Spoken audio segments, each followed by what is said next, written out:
Hey, everybody. Welcome back to The Smattering. I'm Jason Hall, joined by Jeff Santoro today. Pretty excited to be starting something a little bit new here. We're going to be doing some stock takes and taking a close look at stocks that either Jeff or I own. And we decided it would be good to start with my largest holding, the stock that's the largest in my portfolio, give a review of it. And Jeff's got some questions for me. Jeff, what do you got? So one thing I know about you, Jason, is that you have a large portfolio. You have about 120 stocks. And for MercadoLibre to get itself to be your largest holding, some things must have gone right. So we're going to talk through that. So I guess, first of all, just tell us about the company itself and how it became your largest holding. Yeah, so as a starting point, MercadoLibre, I think most people have some basic idea of what the business is, but I think it's important to understand there's really two parts of it that are both very important.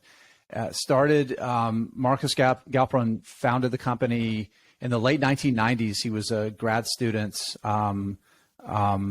in business school and was roundly told by his fellow Latin American students that it was a terrible idea. So, of course, he founded the business anyway. And now it is by far the largest e-commerce business in a little over half a dozen countries in Latin America and Central America.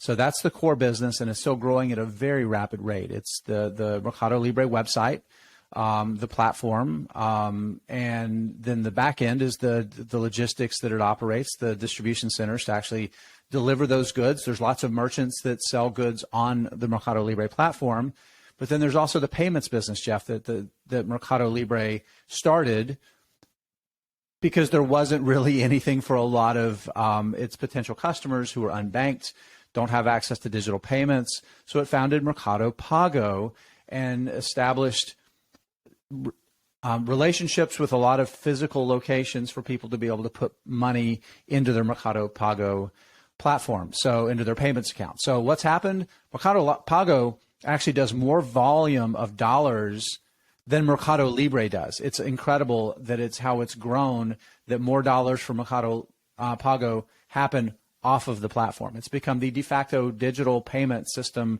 for a large portion of Latin America. People paying their bills with it, people using it to buy things in other physical retail locations, and of course still using it on MercadoLibre. So its ultimate success with those two things has made it a much more valuable company.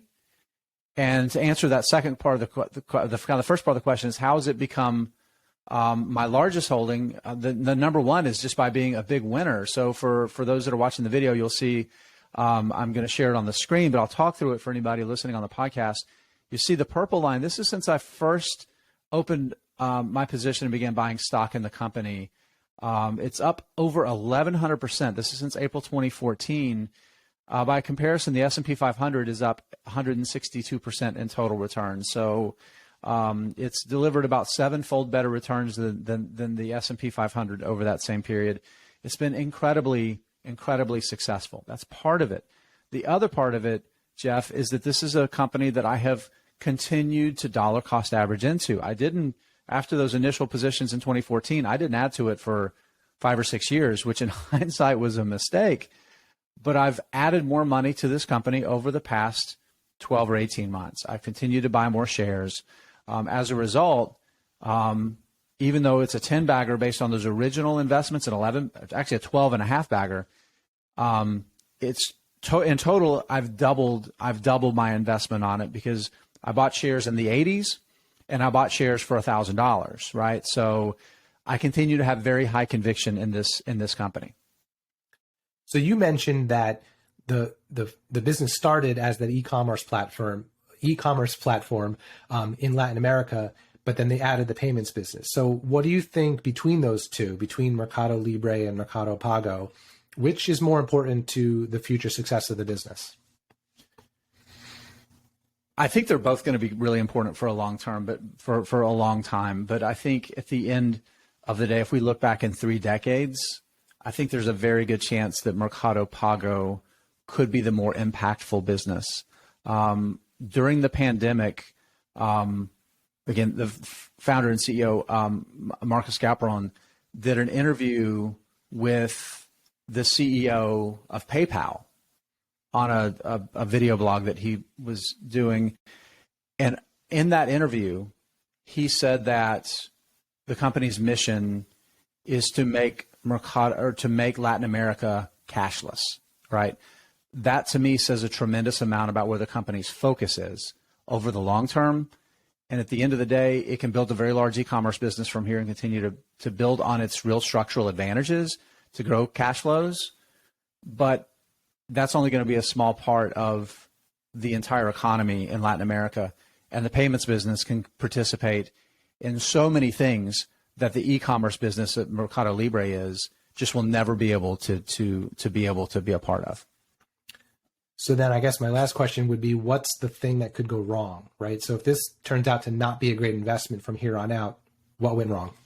There's a lot of things that could go wrong. So I think if you start unpacking it, starting with the e-commerce business, there's a high level of execution risk here to continue to build distribution, that physical footprint, the last mile delivery logistics.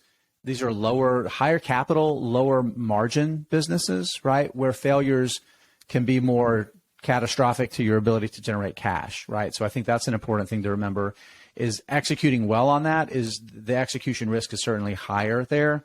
The good thing is that it's done it in so many countries already. It understands the regulatory environments. It has established relationships. So it should be able to continue to scale that up. With the payments business, I think there's going to be infinitely more competition because the structural challenges to get into that business isn't as high, and it's easier to scale up those platforms, right? So I think there's going to be very, very high competition, and the regulatory regime could be more challenging in those areas. Actually, the lack thereof, strangely enough, because companies can do things in countries in Latin America that they would have to have a bank charter to be able to do in the U.S., right? So that lack of regulatory structure could actually increase competition, that can erode margins, and that can make it a less profitable business. So those are probably the two things that I'm most concerned about and focused on. Thanks to our friends at The Motley Fool for sponsoring this video. Check out the link below, fool.com/thesmattering, to get access to the 10 best stocks to buy right now.